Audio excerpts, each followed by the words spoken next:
தீதும் நன்றும் பிறர் தர வாரா அப்படின்னு சொல்லுவாங்க. நமக்கு ஏற்படக்கூடிய நன்மை தீமை நல்லது கெட்டது எல்லாமே நம்மளால தானே தவிர நம்மளை சுத்தி இருக்கிறவங்களாலையும் மற்றவர்களாலையும் இல்ல. நாம செய்யக்கூடிய செயல்களுக்கான பலன் நம்மளை சேர்ந்ததாகத்தான் இருக்கும் அப்படிங்கிறது தான் உண்மை. நம்மளை சுத்தி இருக்கிறவங்களுடைய எந்த ஒரு விஷயமும் நம்மளை பாதிக்கிறது இல்ல, பாதிக்காம நாம இருந்துக்கணும் அப்படிங்கிறது தான் இந்த ஒரு பழமொழி சொல்லக்கூடிய ஒரு அர்த்தம். அது எப்படி அப்படி இருக்கணும் அப்படிங்கறத உணர்த்தக்கூடிய ஒரு அழகான கதையை தான் இன்னைக்கு நம்ம வீடியோல பார்க்க போறோம். அன்பு நண்பர்களுக்கு வணக்கம். இது தடம் யூடியூப் சேனல். தடம் பார்த்து நடப்பவன் மனிதன், தடம் பதிப்பவன் மாமனிதன். இன்னைக்கு நம்ம வீடியோக்குள்ள போறதுக்கு முன்னாடி நம்ம சேனலை சப்ஸ்கிரைப் பண்ணாதவங்க சப்ஸ்கிரைப் பண்ணிடுங்க. மறக்காம பெல் பட்டனை கிளிக் பண்ணிடுங்க. வாங்க இன்னைக்கு வீடியோக்குள்ள போலாம். ஒரு காட்டுல நிறைய தவளைகள் வாழ்ந்துகிட்டு இருந்துச்சு. அந்த காடு முழுக்க தவளைகள் சுற்றி திரியும். அப்படி அந்த காட்டிலேயே அதுங்க ரொம்ப சந்தோஷமா வாழ்ந்துகிட்டு இருந்துச்சு. அப்படி ஒரு நாள் அந்த காடு முழுக்க சுத்தி தெரிஞ்சுக்கிட்டு இருக்கப்ப அந்த தவளை கூட்டத்துல 2 தவளை மட்டும் ஒரு ஆழமான ஒரு குழிக்குள்ள விழுந்துருச்சு. அந்த குழிக்குள்ள விழுந்ததும் மற்ற தவளைகள் என்னாச்சுன்னா சுத்தி முற்றி ஆளை காணும்னு பாக்குறப்போ அந்த குழிக்குள்ள விழுந்திருக்கு அப்படின்னு தெரிஞ்சுக்கிட்டு அந்த தவளைகள் எல்லாம் சுத்தி அந்த குழியோட என்ட்ரன்ஸ்ல நின்று மேலே அப்படி கீழே எட்டி பார்த்தா அந்த குழி வந்து ரொம்ப ஆழமா இருக்கு. கீழே என்ன இருக்குன்னே தெரியாத அளவுக்கு அவ்வளவு ஆழமா இருக்கு. ஆனாலும் இந்த தவளைகள் 2 அதுக்குள்ளதான் விழுந்திருக்குன்னு கண்டுபிடிச்சிட்டாங்க. அந்த தவளைகளோட சத்தம் எல்லாம் கேட்குது. அவங்க கொஞ்சம் உத்து பார்க்கும்போது இந்த இருட்டிலையும் அந்த தவளைகள் மாட்டிக்கிட்டு இருக்கிறது தெரியுது. ரொம்ப ஆழமான குழி, அந்த தவளைகளால மேல வர முடியாதுங்கிறது இந்த மேல இருக்கிற தவளைகளுக்கு எல்லாம் தெரியுது. பட் அந்த 2 தவளைகளும் அந்த குழியிலிருந்து எப்படியாவது வெளியே வரணும் அப்படின்னு முயற்சி பண்ணி குதிச்சு பாக்குதுங்க. ஆனா அந்த தவளையுடைய ஜம்பிங்க்கு எல்லாம் எட்டாத அளவுக்கு ஆழமா அந்த குழி இருக்கு.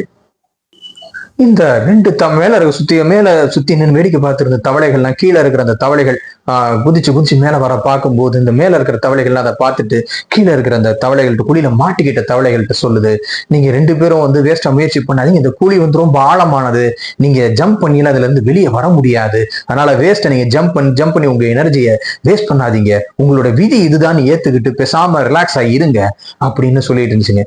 அப்படி அதை சொன்னதெல்லாம் கேட்காம இந்த 2 தவளைகளும் முதல்ல ரொம்ப நேரமா மாறி ட்ரை பண்ணிக்கிட்டே இருந்துச்சு. அப்புறம் கொஞ்ச நேரம் கழிச்சு அந்த ஒரு தவளை பார்த்து, ஆமா மேல இருக்கிறவங்க சொல்றதெல்லாம் கரெக்ட் தான், நம்மளால ஜம்ப் பண்ணி இந்த குழியில இருந்து வெளியே போக முடியாது, நம்மளுடைய விதி இந்த குழிக்குள்ளேயே இருந்து சாவறது தான் போல இருக்கு, மேல இருக்கும் சொல்றது கரெக்ட் தான் அப்படின்னு நினைச்சு அது ட்ரை பண்றதை விட்டு டயர்ட் ஆகி ட்ரை பண்றதை விட்டுருச்சு. கொஞ்ச நேரத்துல அந்த தவளை அப்படியே செத்தும் போச்சு. கூட இந்த இன்னொரு தவளை இதை பத்தி எதுவுமே கவலைப்படல. அந்த பக்கத்துல இருக்க கூட இருந்த தவளை செத்து போச்சுன்னாலும் அதை பார்த்துட்டு இன்னும் அதிகமா இன்னும் வேகமா அதை ட்ரை பண்ண ஆரம்பிச்சு, இன்னும் விகரஸா அது ட்ரை பண்ண ஆரம்பிச்சுது. எப்படியாவது நம்ம இங்க இருந்து வெளியே வந்துடணும் அப்படின்னு. மேல இருக்கிற தவளைகள் நான் மறுபடியும் பார்த்துட்டு சொல்லிச்சு, பாரு அந்த தவளை செத்தே போச்சு, நீ ஏன் இப்படி உன்னோட எனர்ஜி வேஸ்ட் பண்ணிட்டு இருக்க, உன்னால இதுல இருந்து வெளியே வர முடியாது அப்படின்னு மேல இருக்கிற தவளைகள்லாம் கத்துது.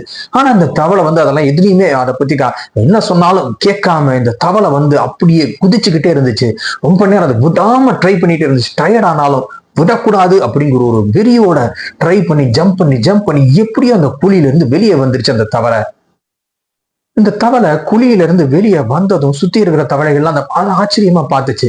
எப்படி இந்த இவ்வளவு பெரிய குழியை நீ ஜம்ப் பண்ணி வெளியே வந்த, நாங்கெல்லாம் கத்தணும்ல, உன்னால இந்த குழியில இருந்து வெளியே வர முடியாது, வேஸ்ட ஜம்ப் பண்ணி உன்னோட எனர்ஜி வேஸ்ட் பண்ணாத, நாங்கெல்லாம் கத்தணும்ல அப்படின்னு அந்த தவளையை பார்த்து எப்படி நீ வெளியே வந்த அப்படின்னு ரொம்ப ஆச்சரியமா ரொம்ப இதாக கேட்டுச்சு. அந்த தவளை சுத்தி இருந்த தவளைகள்லாம் அந்த வெளியே வந்த தவளையை பார்த்து கேட்டுச்சு. அந்த தவளை அப்ப சொல்லுச்சு, நீங்க எல்லாம் மேல இருந்து எனக்கு கொடுத்த உற்சாகம், அந்த என்கரேஜ்மெண்ட் தான் இனி முயற்சி விடாம ட்ரை பண்ண வச்சது, அதனாலதான் உங்களோட என்கரேஜ்மெண்டால தான் நான் முயற்சி விடாம ட்ரை பண்ணேன், இப்ப மேல வந்துட்டேன் அப்படின்னு அந்த தவளை சொல்லிச்சான். அப்பதான் அந்த சுத்தி இருக்கிற தவளைகளுக்கு எல்லாம் புரிஞ்சுது, இந்த தவளைக்கு காது கேட்காது, இது செவிடு போல இருக்கு, அதனாலதான் நம்ம சொன்ன எதுவுமே இந்த தவளையோட காதுல விழுகல, அது காதலே விழுகாததுனாலதான் அது ட்ரை பண்ணிட்டே இருந்து இப்படியோ மேல வந்துருச்சு அப்படிங்கிறது அப்புறம்தான் இந்த மத்த தவளைகளுக்கெல்லாம் புரிஞ்சுது.